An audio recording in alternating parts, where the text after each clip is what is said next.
She kept her virginity for years while we were together, but the moment we broke up, she gave it to someone else and now she wants me back.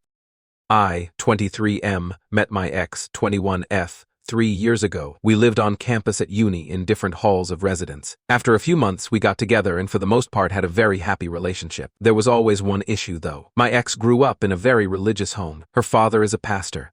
She has been open with her family that she does not share their faith. They weren't happy about it but accepted that she has to make her own choices on that. Nevertheless, I think some of that religious upbringing was still in her mind. I grew up in a different religion but was never very serious about it, and am no longer religious. Our relationship was pretty normal except that she told me very early that she was a virgin and wanted to stay that way until she was married. It wasn't for religious reasons. As I mentioned, she isn't religious but she was very focused on not disappointing her dad. We did other sexual things, just not intercourse. I never had much luck with girls growing up and going into the relationship. I was a virgin, and I still am.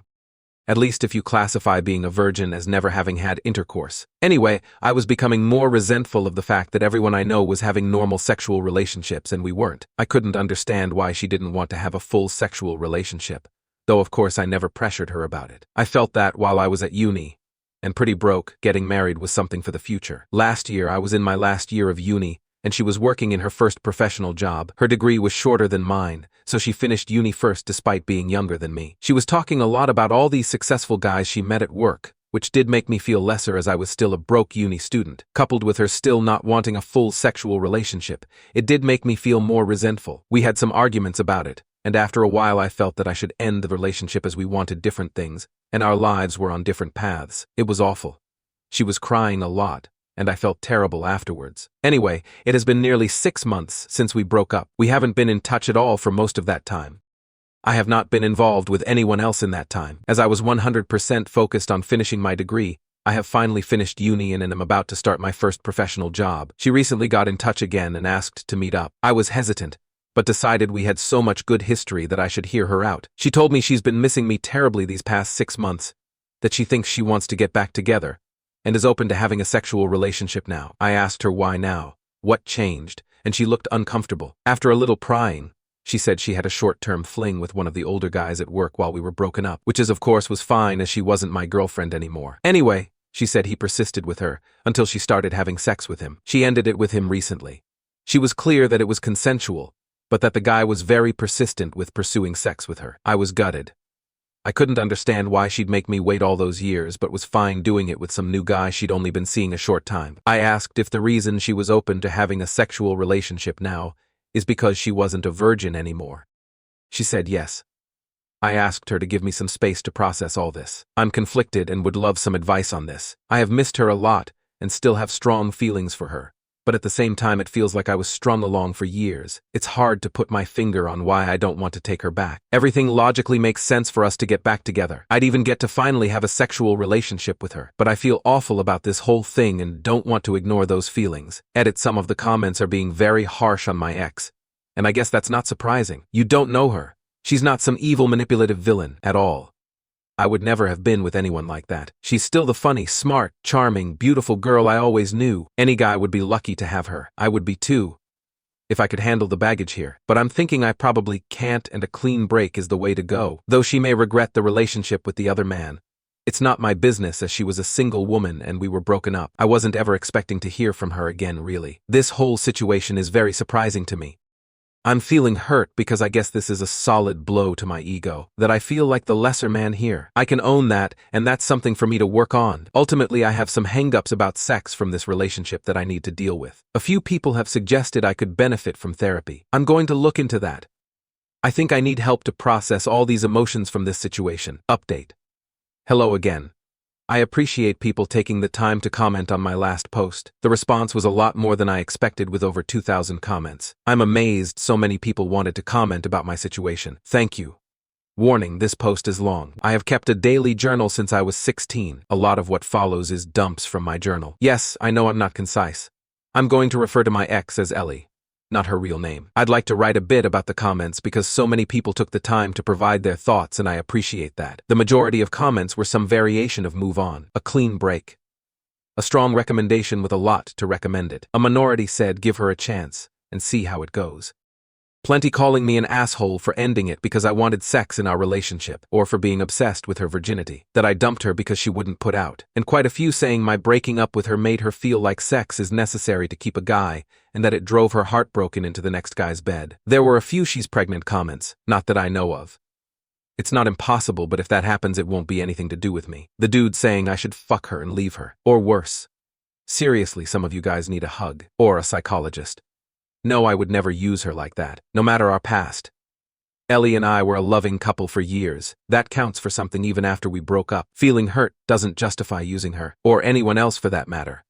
As for comments that I have some hang-up about taking her virginity, my issue when together was that we weren't having sex in our relationship, not whether she was a virgin or not. Her being a virgin was her reason for being abstinent, but wasn't directly an issue either way to me. If she hadn't been a virgin and wanted to be abstinent, I would have been in the same situation.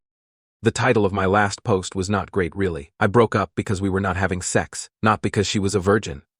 Bear in mind, for 3 years Ellie had everything she wanted from our relationship. Boyfriend, love, affection, loyalty, support, and a guy who respected her wishes to be abstinent, while she got 100% of what she wanted. For me, there was a big element missing, and there was no way to reconcile that. Either we were having sex or not having it. Sex requires both to say yes, and that wasn't going to happen. With hindsight, I should have ended the relationship early on, when Ellie first told me she wanted to not have sex until marriage. When we got together, I was a naive 19-year-old who had never had a girlfriend before, so I kind of went along with things because I really liked her. And got along with her so well. I fell in love with her, and then kind of felt stuck in a relationship that wasn't what I wanted. I've learned from this, and won't make that mistake in the future. I want to make active, not passive choices in future relationships, to not just go along with things because that's what the other person wants. Our views about sex in our relationship were not compatible. So I ended the relationship rather than waiting any longer hoping she'd change her mind. It was scary to take that step, and I put it off for way too long, because I didn't want to hurt her, but I couldn't stay in the relationship just for her. I had to also consider myself too. My mistake was waiting so long to get to that point. I regret that, as it caused her more hurt than if I'd ended it early on. Many of you say that sex just isn't that important, but for me it is. At least as part of a relationship. You can disagree. That's fine. Some people are fine being in no-sex relationships, no judgment from me.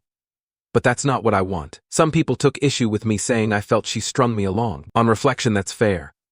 Ellie was clear to me about wanting to not have sex until marriage. I foolishly stayed way too long hoping she'd change her mind one day. She didn't. That was my mistake. I strung myself along really. She never led me on in any way. It hurt to learn that she had sex with the next guy relatively quickly after I waited so long. But she is my ex, so that is not my business anymore. She is allowed to change her mind. She can have sex, or not, with whoever she chooses. I don't get a say in that. My hurt is an emotional response, not a logical one. Logically, I see she did nothing wrong by me. I'll get over it. It's just my bruised ego if I'm honest with myself, feeling I'm somehow a lesser man because she took that step with the next guy. I know objectively that isn't true, but I sure feel I was not a perfect boyfriend and I have made mistakes. I have learned from them. I don't regret breaking up with Ellie and still think it was the right decision for me. Enough background. A few things have happened. Last weekend was the Australia Day long weekend. I was on a camping trip in the Grampians for any Aussies reading. It was so nice to be in nature, to do some bushwalks with friends and decompress. It felt good to talk about the Ellie situation with my mates around the campfire. Most of them knew Ellie pretty well from our years together, and they had a range of views, just like the commenters on my post, and I got the usual good-natured shit about still being a virgin. I learned there's an expensive bottle of scotch they bought a while ago that's going to have its seal cracked when mine is. Bastards, LOL.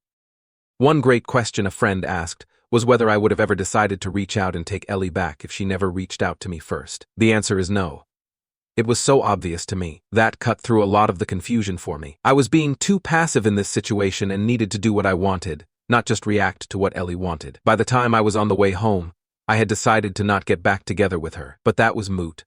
When I was driving home and got a mobile signal again, no mobile network where we had camped, the network delivered a bunch of messages from Ellie all at once. She said she was wrong to ask me to get back together, and that she's back with Tim, fake name now. She also texted that the thing with Tim is more serious than she told me when she last met with me. She apologized for misleading me about her and Tim's relationship. If you remember, she called it a fling before. She asked if we could meet to talk about it. I was not happy, so I just texted back no. Not very mature of me, but I wasn't in the mood to hear more about all this. And I was surprised and pissed off that she lied to me. That seemed very out of character for her. She tried calling me, but I didn't want to answer. She sent another text saying Tim and I had a fight. I shouldn't have come to you. And finally, I'm sorry. When I got home, I was an idiot and let my curiosity get the better of me. I looked up Tim online. His real given name is uncommon, so it wasn't hard to find. Found him on LinkedIn, which gave me his full name. Ellie is one of his connections and he works at the same firm, so I was confident it's him. He's a director at their firm. One level below partner. He also has pics on Insta, lots of posts about his adventures around the world at various events and exotic places, as well as shots with an expensive-looking car. A few photos of him with Ellie with their arms around each other in Singapore in November. I guess that confirms it was serious. He wouldn't have public pics with her for a casual fling. All that just made me feel bad. No good comes from comparing myself to my ex's successful boyfriend. Ellie is not my girlfriend and I'm not in competition with Tim, so I won't do that again. My ego's bruised enough already. I've been living a very frugal life my whole time at uni, aka poor as fuck. So I know I can feel inferior when I see people with wealth. That's another me problem to sort out. Anyway, all that was on Sunday afternoon/evening. On Tuesday evening, Ellie knocked at my door. She said that she knows I didn't want to talk to her, but she felt bad about everything and hoped I would to let her explain herself, clear the air.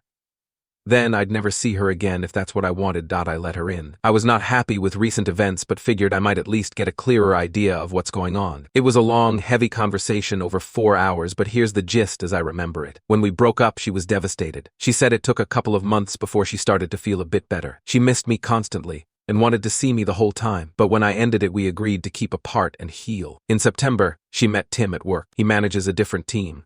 She doesn't work for him. She said he was very charming and attractive and showed almost immediate interest in her. They got to know each other, and he asked her out. She was worried it was a rebound but felt so much better getting his attention that she went along with it. After dating for a while, she developed feelings for him, and that later led to a sexual relationship.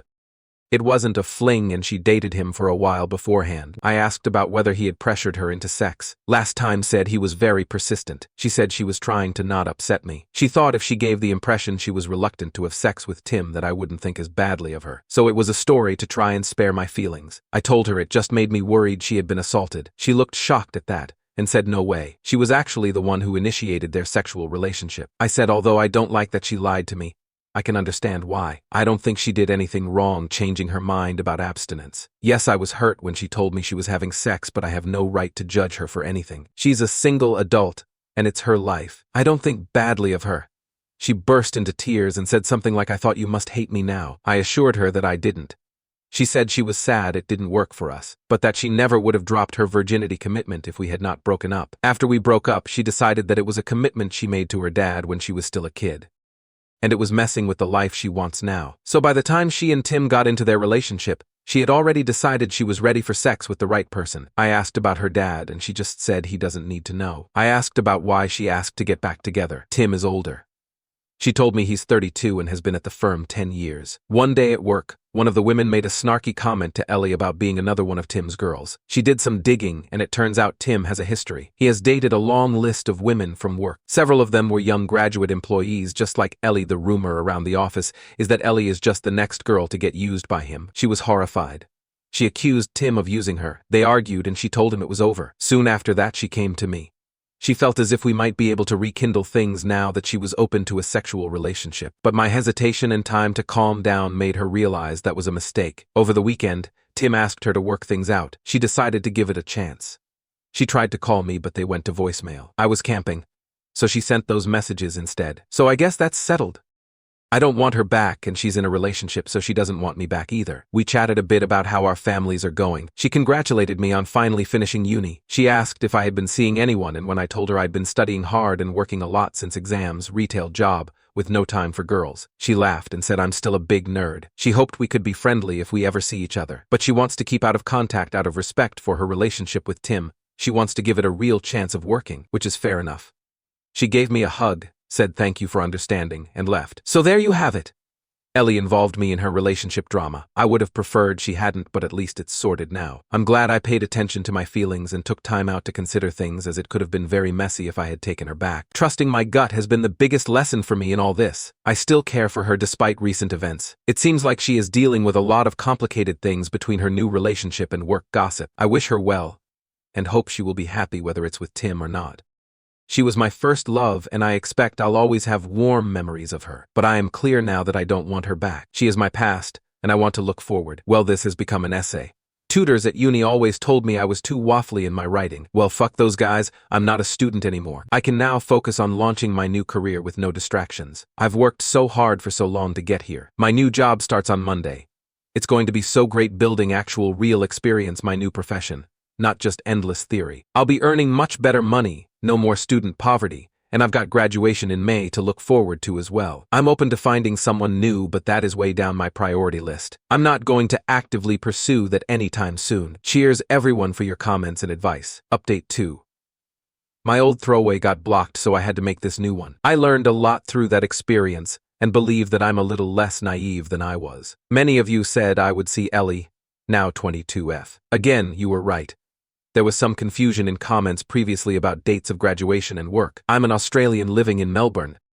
University here runs from late February/early March to November each year. Our summer holidays are in December to February. Graduate intakes into companies are usually in February each year. If you recall from my previous posts, my ex Ellie and I mutually agreed to be no contact after some drama on her part. At the urging of Redditors, I also blocked her to help maintain no contact. I've been working since February as a graduate engineer, and it's been everything I hoped it would be. I'm meeting amazing smart people, learning so much every day, and I'm finally earning a salary after years of being a broke student. Having a little money in the bank and being able to afford to do things like eating out is such a nice change. When I finished uni in November, I moved in with my brother temporarily. He'd just broken up with his ex and needed help with his rent. That's where I was living when Ellie last came to see me. He found a new housemate, and since his place was on the wrong side of the SPAD for my job, I moved into a share house in the southeast of Melbourne. The place is a bit run down, but the rent is reasonable by insane Melbourne standards, and there are lots of pubs, bars, and restaurants nearby. The location and my housemates have been great. I'm seeing someone. I'll call her Olivia, not her real name. She's the sister of one of my housemates. We met when my housemates and I had a barbecue and she dropped by. We got talking, and were still talking hours later until everyone else had left. Her brother told us to STFU, so he could get some sleep, haha. I asked her out that week, and we've been close since. My housemate, her brother, has been making fun of us ever since, including more than a few crude jokes when she stays over. We agreed to be exclusive 6 weeks ago, so it's still quite new. She's so cool, and smart, and gorgeous. The chemistry was instant and intense from the moment we met. We just click so well. It's such a great time when we're together. Olivia is an accountant at a big firm. One of Olivia's workmates was having a party last month. She asked me to come to meet some of her work friends. We went inside and Olivia introduced me to the woman who hosted the party. Her workmate Jess. There would have been maybe 40 to 50 people there. I didn't know anyone but Olivia. At one point I offered to grab more drinks. The kitchen was in a separate room. As I was getting them, a guy asked me to pass him a beer from the fridge. I introduced myself, and he said, "Hi, I'm Tim." Fake name from my last post. He actually said his unusual name. We chatted a couple of minutes about our jobs and how we know Jess. Then I just then nice to meet you, and returned to the group. I didn't recognize his face as I'd never met him before, but it was definitely Ellie's Tim. His job and firm line up, and he looked in his 30s, a bit older than most people at the party. Neither of us mentioned Ellie when we were talking. Later on I asked Jess how she knew Tim. She said she used to work at the same firm as Tim, also where Ellie works, but she moved to another employer, where Olivia works. Despite living in a city of 5 million, it's still a small world. On the tram ride home I must have been quiet because Olivia asked what was on my mind. I said that Tim guy at the party was, or maybe still is, my ex's boyfriend. I said I didn't think he knew who I was, or if he did, he didn't say anything. That prompted me to share some history about me and Ellie. Olivia was wide-eyed and said, "You never told me you were a virgin." Then she laughed and said, "Well, we took care of that." She asked if I had any feelings for Ellie, and I truthfully said no. I dealt with all that months ago. More recently, there was a formal charity dinner that Olivia was asked to support. Her employer was a sponsor of the event. She was keen to show me off. We were at a table with a bunch of her work colleagues, nice people. One of her work friends was so excited to meet me, and Olivia can't stop talking about you. That made me feel really good. After dinner, a few of us were chatting and I got a tap on the shoulder. I turned around and to my surprise, it was Ellie. Tim was with her. It was so weird to see her again. Tim said he remembered meeting me at that party but never made the connection to Ellie until just now. She must have told him about me. Ellie looked very different. She had lost a lot of weight and was very slim. The tight red dress she was wearing made that obvious. Her dad would not approve. Not that she was ever overweight, but I'd never seen her that thin before. She was immaculately made up with what looked to my ignorant eye like expensive jewelry. She'd changed her hair too. Now blonde instead of her natural auburn. She looked like a sleek, rich girl, not the poor pastor's daughter I remember. Don't get me wrong, She looked amazing, but she looked like a different person. I know it was a formal event, so we were all dressed nicely, but this was a major transformation. Despite her glam looks, when I saw her I didn't feel anything for her. Just nothing. Ellie said she was so glad to see me, and she had some news, holding out her hand to show a diamond engagement ring. I know nothing about diamonds, but it looked pretty big and expensive to me. I offered my congratulations to them both. Just then Olivia walked back over. I introduced her to Ellie and Tim. Olivia put her arm around me and Ellie's smile seemed to kind of freeze. I didn't really know what else to say, so I just said nice to see you again and wished them all the best for the wedding. Tim walked off and Ellie just sort of stood there a moment. It was awkward. Later on, as we were leaving, Ellie was staring at us as we walked out. Olivia said later that I think she still has a thing for you. I said it doesn't matter. Anyway, cut to a few days ago. My brother messaged me saying Ellie stopped by looking for me. Yes, read it, you were right. He knew to not share my new address with her. So all he said is I'd moved out. Next day I received an email from an address I hadn't seen before. It was Ellie, no acknowledgement that she was breaking our agreement to be no contact. No mention she stopped by my old place. It said it was so great to see you again. I've missed you and that girl you were with is pretty. How serious is it? And telling me she and Tim have big plans for their wedding next year and she hopes I can come. I was annoyed because she is trying to make her life my business. Again, despite promising no contact, even going to the trouble to make a new email address to get around me blocking her. I showed Olivia the email and she rolled her eyes and asked me to think about why my ex would send me that. Why indeed? Olivia is great at cutting through bullshit and reads people way better than I do. Ellie can't have me back. I'm in a relationship now, plus she's engaged. And it's not like I would go to their wedding. Who goes to their ex's wedding? It wouldn't be right. I don't know why she's trying to contact me. But I can guess that she wants to use me for emotional support again, or maybe things are rocky with Tim, who knows. Whatever she wants, it's not happening. She has family and friends. She can talk to them. I deleted the email and blocked the address without replying. Ellie promised she'd keep out of contact and just couldn't help herself. I still intend to keep my word no contact, even if she doesn't. I've also set up a filter to send any email containing her name to the bin. Olivia and I had a talk after that. I asked if she was concerned about the Ellie thing, but she said no. She's not worried. She didn't get serial killer vibes from Ellie. I'm glad none of this has put her off me. So nothing too dramatic, but it does prove you guys were right. Ellie couldn't not contact me despite promising to do so. I was able to sidestep her much more easily than last time. Ultimately, this is a good news story. Life is so great right now. I've got a cool new girlfriend, a fun place to live, and a new career I love. It has been easy to leave Ellie behind.